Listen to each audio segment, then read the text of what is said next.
அனைவருக்கும் வணக்கம். மாற்றம் நாளிலிருந்து தொடங்குவோம். இந்த 2 நாளாக நம்ம நிறைய இந்த முகநூல் பார்க்குறவங்க கண்டிப்பாக பார்த்துருப்போம். ஒரு பொண்ணு லண்டன்லேருந்து இங்கே நம்ம நாட்டுக்கு கல்யாணம் பண்ணிக்கிட்டாங்க அப்படின்னு சொல்லிட்டு 18 வயசு முடிஞ்சு 2 நாள் 3 நாள்லேயே நான் இந்த மாதிரி செய்தி நிறைய சொல்லியிருக்கேன், நிறைய நான் அனுபவிச்சிருக்கேன்.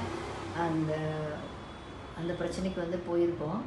ரொம்ப கஷ்டமாக இருக்குது அவங்க அப்பா கத்துறது. நான் ஃபஸ்ட்டு அது யாராவது பார்க்காம இருந்தீங்கன்னா கூட என்னோடய முகநூல்லையும் யூடியூப்லேயும் அந்த லிங்க் போடுறேன், கண்டிப்பாக போய் பாருங்கள். கத்தறதா இருக்கு. 13 வயசுலேருந்து 19 வயசு வரைக்கும் டீனேஜ், 13லேருந்து 19 வரைக்கும் டீனேஜ் அப்படின்னு சொல்லுவாங்க. குறைஞ்சபட்சம் இந்த கவர்மெண்ட்டில் 18 வயசுன்னு சொல்லியிருக்கிறது அட்லீஸ்ட் ஒரு 19 வயசு முடியணும்னு சொன்னால் கூட கொஞ்சம் நல்லா இருக்கும்னு எனக்கு தோணுது. முதல்லாம் சின்ன வயசுலேயே கல்யாணம் ஆகிடுது, குழந்தைங்களுக்கு படிப்பு இருக்கிறது இல்லை, பெண்களோட வாழ்க்கையோட இது பாதிக்குது அப்படின்னு சொல்லி எல்லா சட்டத்திட்டங்கள்லாம் மாற்றி பெண்களுக்கு முன்னுரிமை கொடுத்து எல்லாத்துலேயும் சம உரிமை கொடுத்து நல்ல நிலைமைக்கு கொண்டு வரதுக்கு ஒரு பக்கம் போராடி எத்தனையோ விஷயங்கள் கொண்டாந்துருக்கு. ஆனால் இந்த மாதிரி ஒரு சில பிள்ளைங்க பண்ணுறனால ஒழுங்காக இனி படிக்கிற பிள்ளைங்க மேலே எல்லா அப்பா அம்மாவுக்கும் பயம் வந்துடும். ஐயையோ இந்த மாதிரிக்கு இது பண்ணிடுவாங்களா, ஏதாச்சும் நடந்துருமான்னு. இதுக்கு கூட ஒரு சிலர் சொல்லுவாங்க, ஏன் அவங்கவுங்க வளர்க்குறவங்களுக்கு தெரியாதான்னு. யாரையுமே இன்னைக்கு ஒரு கணக்கே போட முடியறது இல்லைங்க. நான் எல்லாருக்கிட்டையும் அதான் சொல்வேன், 18 வயசு இன்னைக்கு முடிஞ்சதுன்னா நாளைக்கு 19 பிறந்த உடனே அறிவு அப்படியே வளர்ந்துருமா, மூளை 1/2 கிலோ வெயிட் அதிகமாயிருமா? ஏன் இந்த மாதிரி இந்த பிள்ளைங்க பண்ணுதுன்னு எனக்கு சத்தியமாக தெரியலைங்க.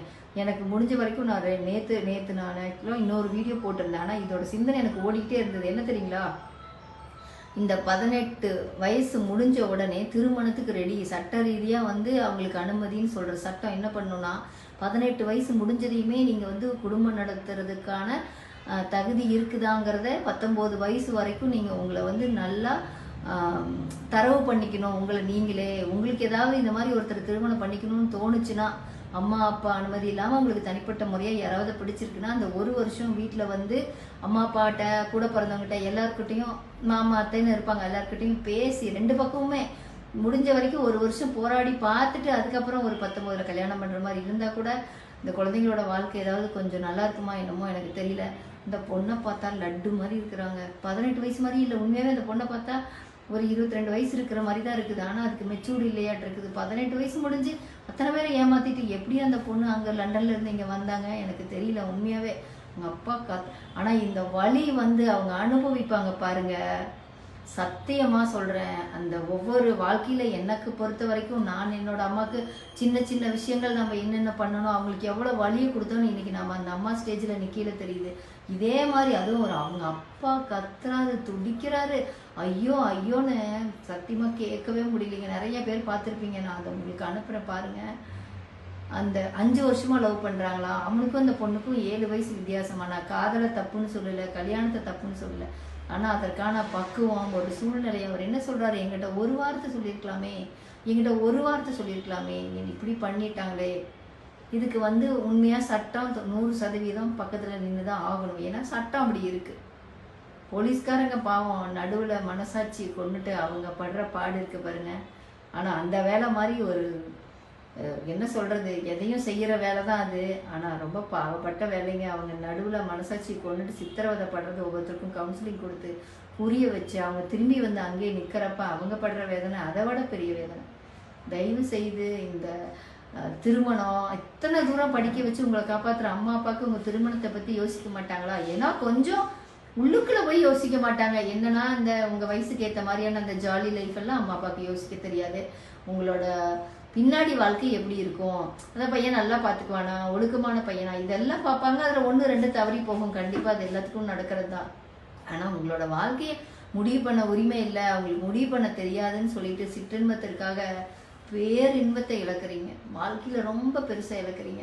தயவு செய்து கவனமாக இருக்க. பெற்றோர்கள் பாருங்கள், அவர் சொல்கிறாரு, எதுவுமே எனக்கு தெரியலையே, நீ எப்படி அந்த பொண்ணு 5 வருஷம் லவ் பண்ணிச்சு, எதுவுமே தெரியலன்னு எவ்வளவு நம்பிக்கையை அவ்வளோ செலவு பண்ணி படிக்க வச்சுருப்பாங்க. எல்லாத்தையும் தொலைச்சிட்டு வந்துருச்சு. இன்னைக்கு மான மரியாதை போனதோட அந்த பொண்ணு சின்ன வயசு பொண்ணு.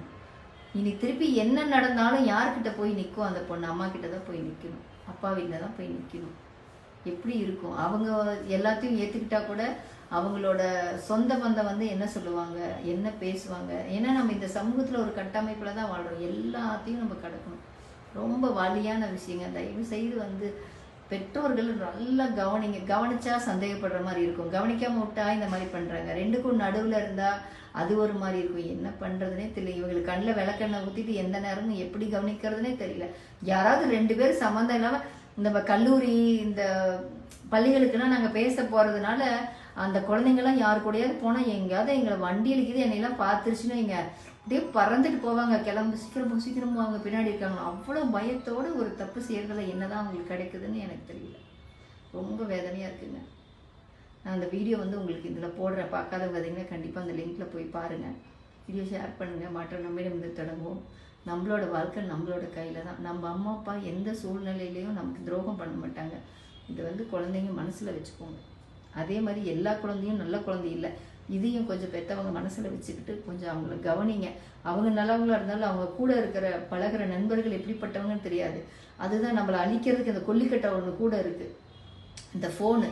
இதனால என்னவெல்லாம் அவங்க பார்க்குறாங்க, யாருக்கிட்ட பேசுகிறாங்க, என்ன நடக்குது, எதுவுமே நமக்கு தெரியறதில்ல. எல்லாம் கொஞ்சம் பத்திரமா பார்த்துக்குங்க. இதுக்கு மேலே எனக்கு என்ன சொல்றது.